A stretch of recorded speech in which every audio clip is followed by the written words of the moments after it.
이제 함께 하나님의 말씀을 봉독하겠습니다. 오늘 우리에게 주시는 말씀은 사사기 4장과 5장 말씀입니다. 함께 합독할 말씀은 사사기 4장 1절에서 10절 말씀입니다.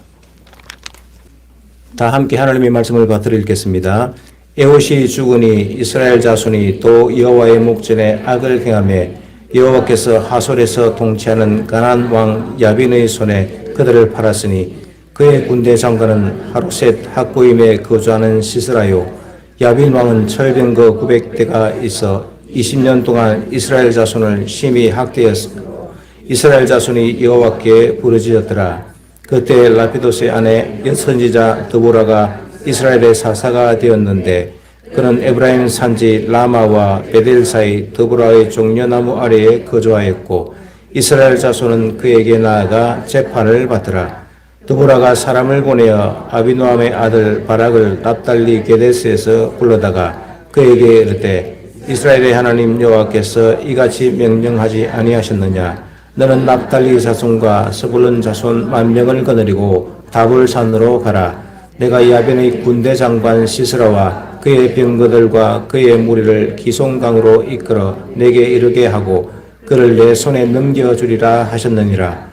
바락이 그에게 이르되 만일 당신이 나와 함께 가면 내가 가려니와 만일 당신이 나와 함께 가지 아니하면 나도 가지 아니하겠노라 하니 이르되 내가 반드시 너와 함께 가리라. 그러나 내가 이번에 가는 길에서는 영광을 얻지 못하리니 이는 여호와께서 시스라를 여인의 손에 파실 것임이니라 하고 드보라가 일어나 바락과 함께 게데스로 가니라.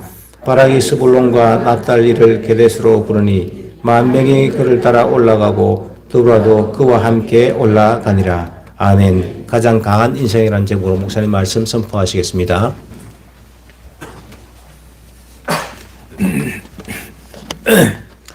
할렐루야. 예, 한번 따라합시다. 가장 강한 인생. 처사사 온니엘 지난주에 살펴봤는데 메소포타미아 왕 구산 리사다임에서 온니엘 사사가 구원을 하였습니다. 물론 하나님께서 하셨는데 이스라엘이 조금 있으니까 또 하나님의 은혜를 잊어버리고 여호와 앞에서 악을 행하였다. 그래서 모압왕 에글론에게 하나님께서 붙이셔서 18년 동안 압제를 당하게 되어집니다. 고통을 당하니까 이스라엘이 또 하나님께 부르짖겠죠. 하나님 용서해 주십시오. 우리를 구원하여 주십시오. 그때 하나님께서 왼손잡이 사사 에훗을 보내셔서 이스라엘을 또 구원합니다. 그 와중에 삼가리 소모는 막대기로 블레셋을 물리치고 이스라엘을 구원한 일도 있었습니다. 오늘 이제 우리가 4장을 살펴보는데 4장 1절 볼까요? 에훗이 죽으니 이스라엘 자손이 또 여호와의 목전에서 악을 행하며 여호와의 목전에서 선을 행하면 또 하나님 말씀에 순종을 행하면 얼마나 좋았겠습니까? 그런데 또 악을 행하며 그래서 하나님께서 이들을 그냥 두시지 않죠. 하나님께 은혜 받고 구원 얻어서 평화를 얻었는데 조금 지나니까 안정하니까 또다시 옛습관, 죄악의 습관이 나오는 것입니다. 그래서 악을 행하는 이스라엘이 또다시 하나님의 징계 아래 놓이게 됩니다. 2절을 보시면 여호와께서 하솔을 통치한 가나안 왕 야빈에게 이스라엘을 파셨다. 하솔은 가나안 북쪽 지역의 요충지입니다. 이 하솔 지역이 여호수아서 11장에 보면 여호수아가 갈릴리 북방에 있는 여러 족속을 쫓아내고 그들과 싸울 때에 하솔을 불태웠다는 기사가 나와요. 또 사사기 1장에 갈릴리 북쪽 지역을 분배받았던 이스라엘 지파가 여러 곳을 점령했는데 이 하솔 지역에도 전투하였지만은 이 1장에 보면 다 쫓아내지는 못하였고 그들을 종으로 부리겠다고 좀 남겨두었습니다. 사사기 1장에 나오는 내용이에요. 그런데 종으로 부르겠다고 남겨놓았던 가나안 족속인데 이제는 그들에게 종처럼 학대를 받게 된 것입니다. 3절에 보면 심히 학대받았다고 합니다. 20년 동안 말입니다. 하나님께서 이스라엘을 그들에게 넘겨주시니까 그렇게 된 거예요. 하나님 은혜 감사하고 순종하고 믿음의 삶을 영위해야 될 텐데 그렇게 하지 아니하고 또다시 하나님 앞에서 악을 행하니 하나님께서 이스라엘을 그 이방 민족에게 가나안 왕 야빈에게 넘겨주시니 그렇게 되어진 것입니다. 20년 동안 압제당했으니 얼마나 고통이 심했겠습니까? 참 후회스러웠겠지요.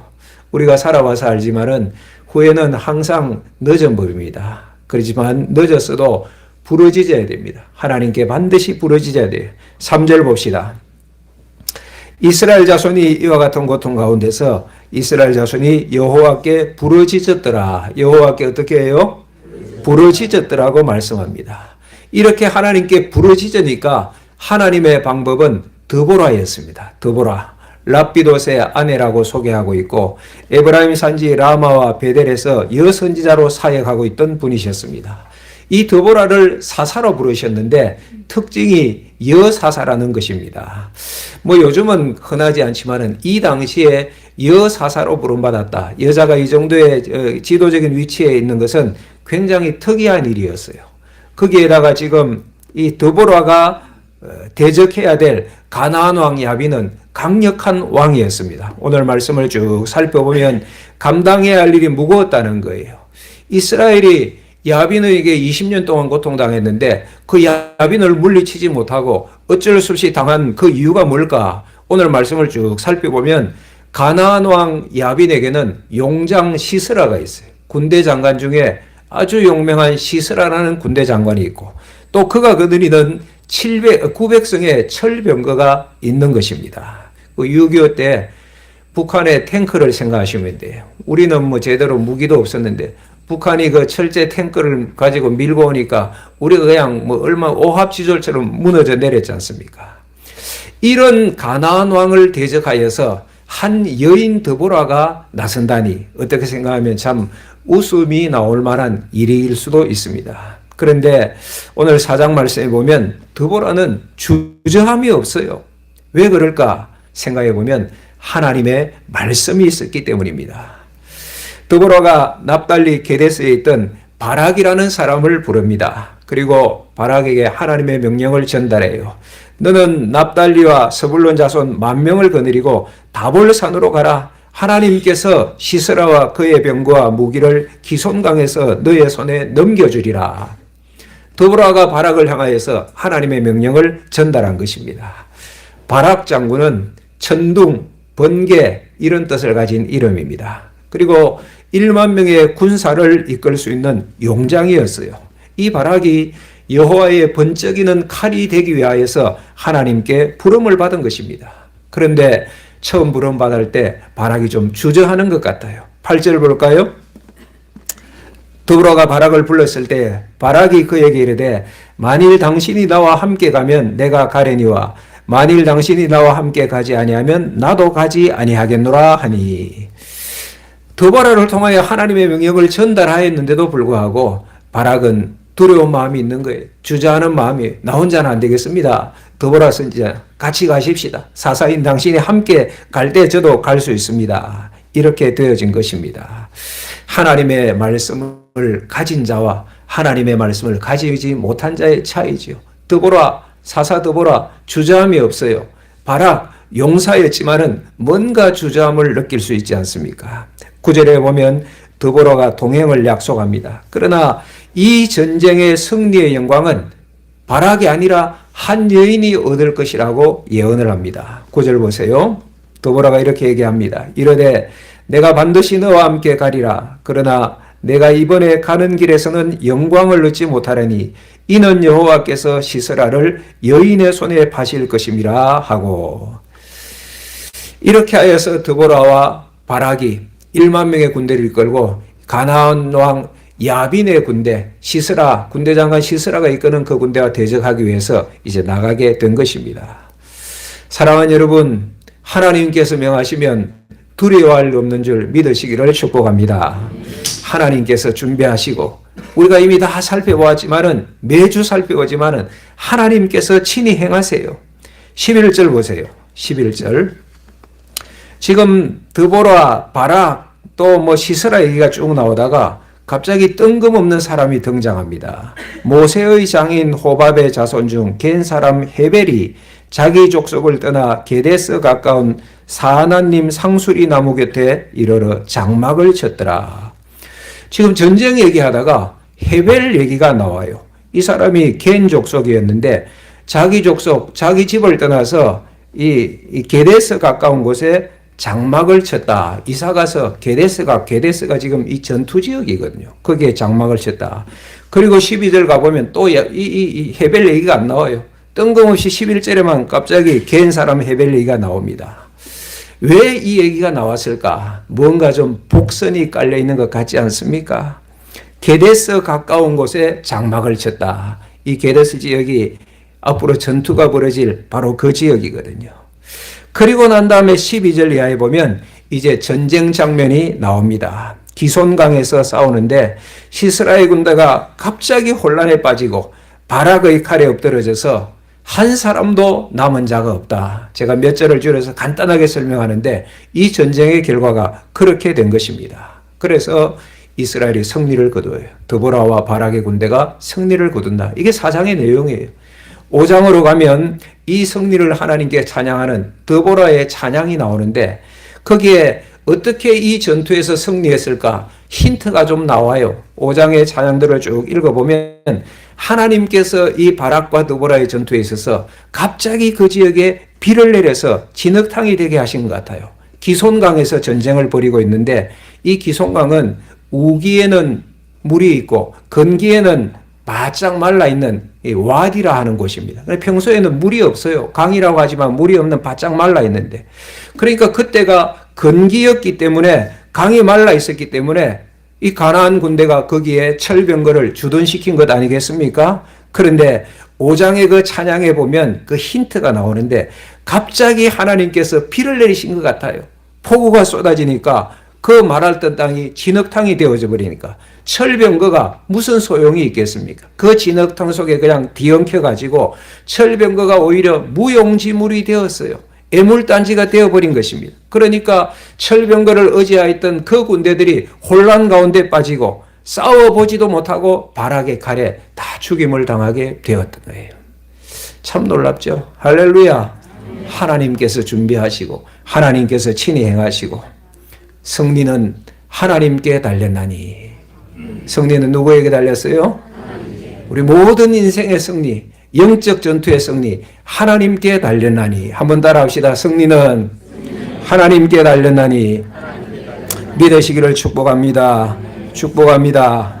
4장 14절에 보면 드보라가 바락에게 말하는데 여기에 힌트가 나와요. 뭐라고 하느냐? 일어나라. 이는 여호와께서 시스라를 내 손에 넘겨주신 날이라. 여호와께서 너의 앞서 나아가지 아니하시느냐.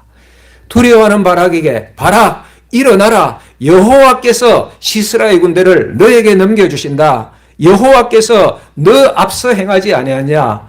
드보라가 이렇게 바락에게 외치고 있는 것입니다. 여러분, 이스라엘이 왜 가나안 왕 야빈에게 20년 동안 고통당했습니까? 하나님 은혜를 망각하고 또다시 여호와 앞에서 악을 행하였기 때문에 하나님께서 이스라엘을 팔아버렸어요. 넘겨주셨다고. 가나안 왕에게. 그러니까 모든 주권은 하나님께 있는데 하나님께서 넘겨주시니까 가나안 왕 야빈의 통치에서 20년 동안 그렇게 죽을 고생을 한 것이. 그때 그들이 깨닫고 이제 회개하고 다시금 하나님께 부르짖으니 하나님께서 야빈의 군대를 이스라엘에게 다시 넘겨주셨고 결국 이스라엘 하나님의 백성들이 승리하게 되어진 것입니다. 하나님께서 다 행하시는 줄 믿습니다. 하나님께서 하시는 거예요. 모든 일을 하나님께서 주관하시고 다스리고 섭리하세요. 야빈이 자랑하였던 군대 장관 철병거 900성을 거느렸던 시스라는 어떻게 되었을까? 이 전쟁에서 17절 이하에 나와요. 그 전투 기손강 전투에서 패배하여서 도망을 하다가 헤벨의 아내 야일의 장막에 숨어 들어갑니다. 11절에 뜬금없이 나왔던 헤벨 있죠. 그 아내 야일 여기에 다시 나오는 거예요. 헤벨이 여기에 나옵니다. 거기 설명해 보면 왜 그 집에 숨어 들어갔는가? 가나안 왕 야빈과 헤벨의 집은 평소에 화평이 있었대요.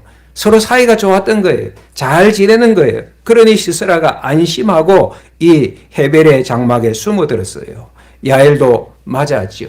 우유를 저가면서 편안한 마음으로 편히 쉬세요. 그런데 시스라가 전투 가운데 얼마나 피곤했겠습니까? 깊은 잠에 빠졌을 때 야엘이 장막 말뚝을 들고 그의 관자놀이에 박아서 시스라가 기절하여서 죽어버립니다. 이것이 오늘 본문의 내용이에요.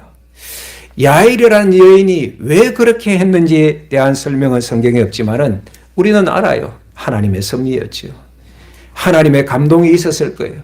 그래서 여러 가지 견줄 수 있는 자격이나 조건은 많이 있었겠지만 야엘이 결과적으로 하나님 편에 선 것입니다. 하나님의 징계의 막대가 되어서 시스라를 물리치게 된 거예요. 생각해 보십시오. 철병거 900성을 거느렸던 대장군 시스라가 정말 이름도 없는 이 무명의 여인, 한 여인 야엘에게 마지막으로 비참하게 죽음을 당하고 이 전쟁이 끝나는 거예요. 그리고 이 전쟁의 결론이 23절, 4장 23절 보세요. 23절, 24절 다 같이 읽습니다.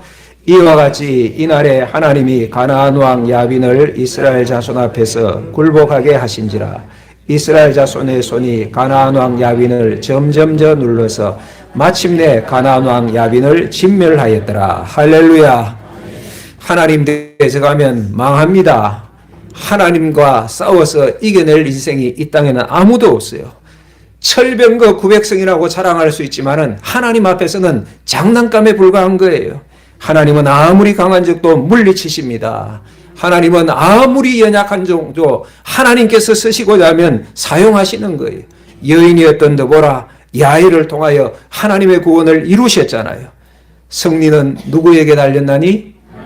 승리는 하나님께 달렸나니. 우리 성도들 이 원리를 꼭 마음속에 새기세요. 정말 그래요. 그냥 교회 안에서뿐만 아니라 여러분 학교에서도 승리는 하나님께 달렸나니, 직장에서도 승리는 하나님께 달렸나니, 세상의 어떤 강대한 세력 앞에서도 승리는 하나님께 달렸나니, 이 원리가 우리 마음속에 깊이 새겨지기를 축복합니다.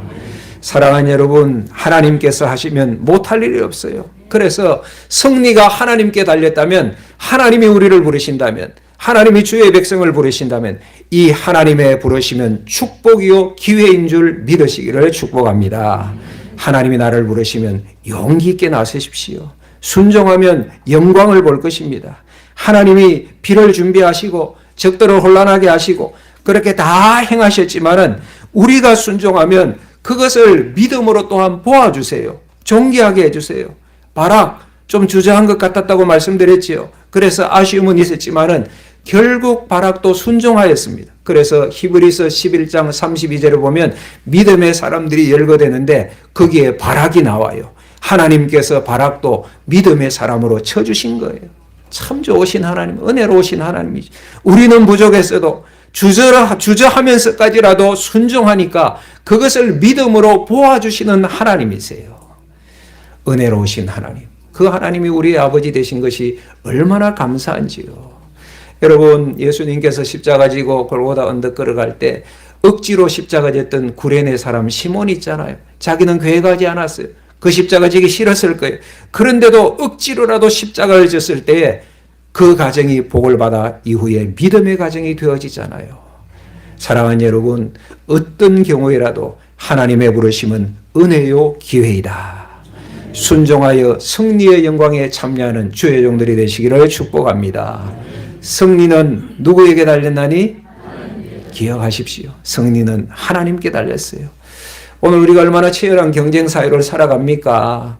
우리 여기 계시는 분들 다 이렇게 예쁜 옷 입고 예배드리러 나오셨지만 지난 한 주간 삶은 치열하셨지요. 학교에서, 직장에서 새벽부터 뛰잖아요. 집에서 밥 먹을 시간도 없이 일하고 또 학교 공부 마치면 학원에 가서 단어 하나도 더 외우고 우리 여기 어르신들 계시는데 요즘 어르신 일자리도 그렇게 경쟁이 치열하다면서요. 만만한 데가 없어요. 그놈의 돈 때문에 마음에도 없는 접대도 해야 되고 회식에도 참여해야 되고 그렇게 참 피곤한 몸을 이끌고 밤길 걸으면서 집으로 돌아올 때 그 전등이 착 내리쬐는데 내가 왜 이래? 내가 왜 이래? 탄식하는 마음들이 여러분들에게 있지 않습니까? 사랑하는 여러분, 수고들이 참 많으십니다. 인생들은 다 강하기를 원해요.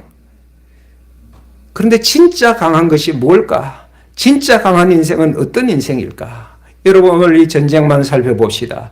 제일 강한 무기가 뭘까요? 시스라는 철병거 900성이 강한 스펙이었을 것입니다. 가나안 왕 야빈에게 프라이드였을 것입니다. 그러나 제일 강한 무기는 세상의 스펙이 아니라 하나님을 신뢰하는 믿음인 줄 믿으시기를 축복합니다. 시스라의 스펙 철병거가 하나님 앞에서는 장난감 같았어요. 하나님을 신뢰하십시오. 제일 강한 사람은 어떤 사람일까요? 누가 제일 강한 사람일까요? 하나님과 교제하는 사람, 여호와를 의지하고 하나님과 교제하는 사람. 그 사람이 남자나 여자냐 이게 중요하지 않아요. 젊은이냐 노인이냐 이거 중요하지 않아요. 드보라는 평소에 하나님과 교제하는 하나님의 선지자였습니다. 그러니까 하나님의 말씀이 그에게 임하였겠죠. 말씀으로 하나님과 교제하고 하나님 앞에 기도하고, 그리고 5장에 보면 드보라의 찬양이 나온 거 찬양 많이 하는 분이었어요. 말씀과 기도와 찬양을 통하여 하나님과 교제하는 드보라 같은 여인. 사랑하는 여러분, 저와 여러분 하나님을 가까이 하시기를 축복합니다. 하나님을 가까이 하고 하나님과 교제가 깊은 사람이 제일 강한 사람입니다. 우리가 이 땅을 살아가면서 우리의 몸과 마음을 움직이는 동기가 있잖아요. 제일 강한 동기는 뭘까요? 내가 저 대학에 합격해야 돼. 내가 저 직장에 꼭 들어가야 돼. 내가 저 돈을 꼭 취해야 돼. 여러분, 이런 동기들도 있을 수 있는데 진짜 강한 동기가 뭘까? 하나님의 약속의 말씀입니다. 이 두려운 싸움에 드보라인들 왜 두렵지 않았겠습니까? 그러나 하나님의 말씀이 선포되어지니 드보라는 하나님의 약속의 말씀을 붙들고 나아간 것입니다. 오늘 이 예배 참여하신 여러분들도 전 목사 말은 좀 시원찮을 수 있어요. 그러나 하나님의 말씀, 생명의 말씀, 성경 말씀은 꼭 붙들고 그 말씀대로 살아가시기를 축복합니다. 시스라, 가나안 왕 야빈의 군대 장관이었죠. 힘이 있었습니다. 전략도 있었을 것입니다. 용기도 있었겠죠. 대장군이었고 왕조차 의지하는 거물급이었습니다. 대부분 주변 사람들이 이 전쟁을 두고 시스라의 승리를 장담하였을 것입니다. 그러나 힘도 써보지 못하고 패배하였습니다. 사랑하는 여러분, 사람들 보기에 잘난 인생, 못난 인생이 있겠지요. 그런데 인생이란 다 고만고만합니다. 하나님 앞에서 자랑할 인생, 힘자랄 인생 아무것도 없는 것입니다. 다 50보, 100보예요. 지금 여러분들이 조금 성공했나요? 조금 뛰어났나요? 조금 지혜로웠나요? 하나님 보시기에는 다 고만고만한 거예요. 사랑하는 여러분, 별 차이 없습니다. 그러니 조금 부족하다고 생각하시는 분들, 내 나이가 조금 나이가 들어서 건강도 옛날만 못하고 아이고 나는 제대로 하는 것이 아무것도 없어, 그렇게 생각하지 마십시오. 인생의 차이란 것은 별것 아니고 정말 우리 인생에서 의미 있게 차이를 만들어내시는 분은 오직 하나님밖에 없습니다. 하나님 모신 인생이냐? 아무리 세상에서 빛과 번쩍아 해도 하나님과 관계없는 인생이냐? 여기에서 차이가 나는 것입니다. 하나님 모신 인생이 되시기를 축복합니다. 하나님께서 승리를 주시는 줄 믿습니다. 이 땅에서도 승리를 주십니다. 그리고 마지막 날 반드시 하나님의 나라 천국에서 우리에게 영광스러운 승리를 주시는 줄 믿으시기를 축복합니다. 그래서 저는 보잘것없는 목사지만 마음에 확신 한 가지는 있어요. 하나님 모시고 산 인생은 반드시 따라합시다. 끝은 잘 된다. 이 땅에서 돈은 좀 못 벌 수 있어요. 이 땅에서 몸이 좀 아플 수도 있어요. 그러나 반드시 확신하건대 끝은 잘 됩니다. 하나님께서 반드시 그렇게 해주시고, 이 땅에서 조금 연약해도 안 되면 하나님 나라에서 영원한 하나님의 인생으로 살아가는 끝은 잘 되는 축복을 주신다. 다시 한 번 더 할까요? 반드시 끝은 잘 된다. 잘 된다. 우리 옆에 분들과 합시다. 끝은 잘 됩니다. 믿으시기를 축복합니다. 5장에 넘어가면 드보라와 바락의 찬양이 나와요. 우리 1절 한번 볼까요? 이 전쟁을 두고 승리한 드보라와 바락이, 사실은 드보라의 노래인데 또 드보라와 바락이 함께 노래합니다. 1절, 2절, 3절 다 같이 읽습니다. 이날에 드보라와 아히노함의 아들 바락이 노래하여 이르되 이스라엘의 영송자들이 영솔하였고 백성이 즐거이 헌신하였으니 여호와를 찬송하라. 너희 왕들아 들으라. 통치자들아 귀를 기울이라. 나 곧 내가 여호와를 노래할 것이요 이스라엘의 하나님 여호와를 찬송하리로다. 아멘. 이스라엘의 하나님 여호와를 찬송하리로다. 여러분 2절 3절 말씀 보면 이 전투에 이스라엘의 영솔자들, 지도자들이 용감하게 앞장섰고 또 백성들이 잘 따랐어요. 2절에 보면 즐거이 헌신하였다고 나왔습니다. 그래서 이스라엘의 지도자와 백성이 즐거운 마음으로 하나님의 뜻에 따라 이 전쟁에 났을 때 결론은 승리를 주신 여호와를 찬송하라, 이렇게 된 것입니다. 이 5장의 찬송을 보면 출애굽 당시에 하나님의 구원의 은혜를 찬양하는 것으로 시작하여서 또 대적들의 그 압제 때문에 이스라엘 백성들이 두려워서 어떨 때는 큰 길로도 못 가고 막 오솔길로 피하여 다녔던 그 시대에 하나님께서 삼가를 사사로 세우시고 야훼를 통하여 이스라엘을 구원하셨다, 그거 찬양하는 노래가 나와요. 그리고 이스라엘이 대적들의 압제를 받을 때 마을을 버리고 도망하고 그랬는데 그 이스라엘 백성들이 다시금 돌아올 수 있도록, 회복할 수 있도록 드보라를 통하여 구원을 이루신 하나님을 찬양하는 내용이 5장의 내용입니다. 참 감사하죠. 어찌 찬양하지 않을 수 있겠습니까? 그러나 인생의 구원은 완전하진 않았습니다. 드보라가 위대한 믿음의 사람이었지만 드보라를 통한 구원도 완전하진 않았어요. 드보라 시대 이후에 이스라엘은 또다시 악을 행합니다. 그래서 하나님의 징계를 받게 되겠죠. 그래서 고통당할 때 이스라엘이 하나님께 부르짖고 또 하나님께서 구원하시고 그 이후에 보면 사사기에 13명의 사사를 보내어 주시잖아요. 그렇지만은 또다시 범죄하고 또다시 징계받고 이것이 계속 반복되는 것이 사사기의 내용입니다. 그래서 완전한 사사이시고 완전한 구원자이신 예수 그리스도를 하나님께서 이 땅에 보내어 주신 것입니다. 주님께서 우리의 죄를 지시고 십자가에 달려 돌아가시고 다 이루었다, 테텔레스타이를 선포하시면서 우리의 구원을 이루신 그 하나님의 놀라우신 은혜, 예수 그리스도의 보혈의 은혜 때문에 우리는 하나님께 구원받고 하나님의 구원받은 자로서 이 자리에 앉아 하나님께 예배드리게 되어진 줄 믿습니다. 주님께서 온전히 순종하셨어요. 하나님 아버지의 뜻에 성자 예수님께서 온전히 순종하셔서 우리의 구원을 이루시니 얼마나 감사합니까?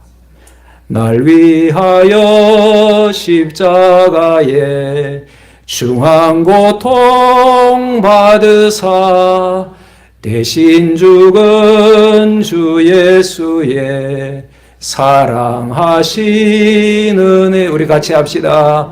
보배로운 피를 흘려 영영 죽은 죄에서 구속함을 얻은 우리 어찌 찬양 안 할까. 할렐루야. 이 은혜를 생각하면 어찌 찬양하지 않을 수 있겠습니까? 드보라의 구원이 감사하지만 완전하진 않았거든. 삼갈의 구원이, 에우스의 구원이 감사하지만 완전하진 않았어요.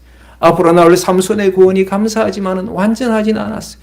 그래서 하나님께서 당신의 소중한 아들 예수 그리스도를 이 땅에 보내어주시고 우리를 생명의 자리로 인도하셨다. 어찌 찬양하지 않을 수 있겠습니까? 14절, 5장 14절 이하에 보면 이 전쟁에서 이스라엘 지파에 대한 언급들이 나옵니다. 그런데 이 놀라운 승리의 찬양에 참여한 백성들도 있고 참여하지 못하는 지파들도 있더라고요. 에브라임, 베냐민, 요단서변의 므낫세 반지파, 스불론, 이사갈, 납달리 지파는 이 거룩한 전쟁에 참여하였습니다. 그래서 승리의 찬양에도 함께합니다. 반면에 요단 동편에 있던 르우벤, 갓, 므낫세 반지파, 그리고 단, 아셀 지파, 이런 지파는 이 전쟁에 참여하지 않았습니다. 단과 아셀은 5장의 내용을 보면요, 전쟁이 벌어졌던 그 주변에 살면서도 남의 일처럼 여기고 자기 일만 했어요. 유다와 시므온 지파 언급도 되지 않습니다. 이 전쟁에 관하여 이 찬양에 언급도 되지 않습니다. 심지어 르우벤 지파 있어요. 르우벤 지파. 르우벤 지파는 이 전쟁 때문에 큰 결심을 했다고 해요. 15절 보세요. 15절 하반부에 보면 르우벤 시내가에서 큰 결심이 있었도다. 16절 하반부에도 르우벤 시내가에서 큰 결심이 있었도다. 그래요. 이 큰 결심이 무슨 결심인가 하니까 이 르우벤 지파는 이 전쟁에 참여할 것인가 참여하지 않을 것인가를 놓고 커다란 논의를 자기들끼리 벌인 것 같아요. 결론은 참여하지 않기로 결정한 거예요. 여기서 큰 결심이 있었다는 것은 그 잘못된 결정을 비꼬는 말입니다. 두 번이나 큰 결심, 잘못된 큰 결심, 참 딱하죠. 어떤 지파는 목숨을 걸고 하나님의 전쟁에 달려 나왔는데 2절에서 보았잖아요. 15장 2절에 보면 어떤 백성들은 절거히 헌신하였다. 15장 9절에도 백성들이 절거히 헌신하였으니 절거히 헌신하였다와 큰 결심으로 전쟁에 참여하지 않고 도망갔다. 대조돼요. 너무 대조되잖아요. 여러분, 르우벤 지파라고 하나님을 몰랐습니까? 아니잖아요. 이스라엘이 12지파분의 한 지파잖아요. 마음이 얼마나 불편했겠습니까? 그런데도 하나님 두렵기도 하고 사람에게 눈치 보이기도 했을 텐데 두 번이나 큰 결심을 했다 하면서 하나님의 전쟁에 참여하지 않는 결정을 하는 회의를 했다. 안타까운 일이죠. 이게요, 오늘도 있을 수 있는 일입니다. 저도 가끔 소식을 듣지만은 어느 교회에서 교회 회의를 했는데 안 하기로 결정했대요. 저는 그 얘기 들으면서 그 회의 말라고 했나 싶어요. 안 하려면 그냥 안 하면 되지. 무슨 회의까지 해가지고 안 하고 논의하여서 안 하기로 했다. 참 웃음 일이죠. 사랑하는 여러분, 우리 신평교회 성도들은 하나님 나라 위에 헌신할 일에 그런 자 되지 마시기를 바랍니다. 마음 불편하잖아요. 하나님이 기억되는데 사람들 눈치도 보이는데 지난주에 오후 시간에 제가 말씀드렸죠. 우리가 돈이 없지 가오가 없나? 기억하십시오, 여러분. 믿음의 가오를 가지고 하나님 붙들면 하나님께서 행하시는 것이지 믿음의 가오가 있어야지 돈이 없다고 두려워서 벌벌 떨고 헌신할 자리에서 빠지고. 사랑하는 여러분, 믿음의 가오를 살리면 누가 이루신다? 하나님께서 이루신다. 오늘 본문에도 참 안타까워요. 헌신할 때에 자기 안위만 구했던 자들은 이 승리의 기쁜 날에 찬양에도 참여를 못해요. 얼마나 안타까운 일입니까? 승리의 날에 찬양하는 자와 찬양하지 못하는 자가 있다는 사실입니다. 23절에 보면 메로스를 저주하라, 거듭 저주하라. 메로스, 그 전쟁터였던 다볼산과 기송강 가까운 지역에 추정되는 곳입니다. 왜 메로스를 저주한지 아세요? 그들은 와서 여호와를 돕지 않았다고 말씀합니다. 하나님 편에 서지 않은 자에게 저주가 있는 것입니다. 반면 하나님 편에 선 자들에게는 복이 있습니다. 24절 보십시오. 5장 24절.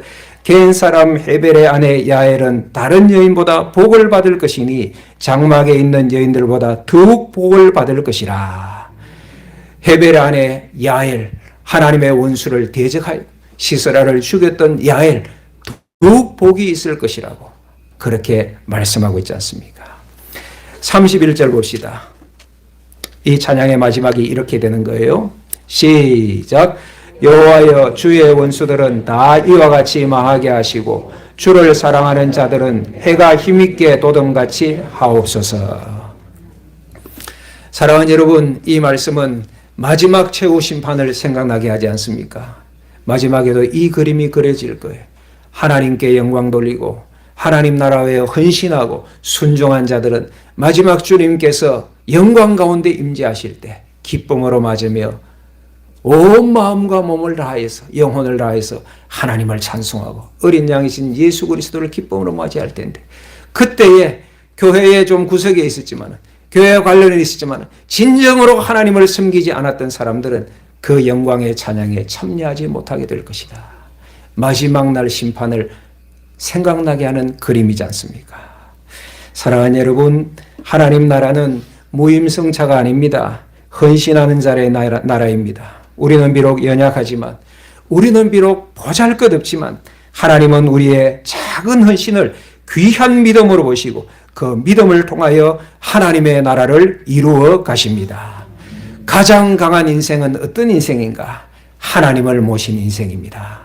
오늘 이 예배 참여하신 모든 성도들이 하나님의 부르심에 순종하여 승리의 찬양에 참여하시는 신병교회 성도들 되시기를 주의 이름으로 축복합니다. 축복합니다. 우리 찬양하고 결단.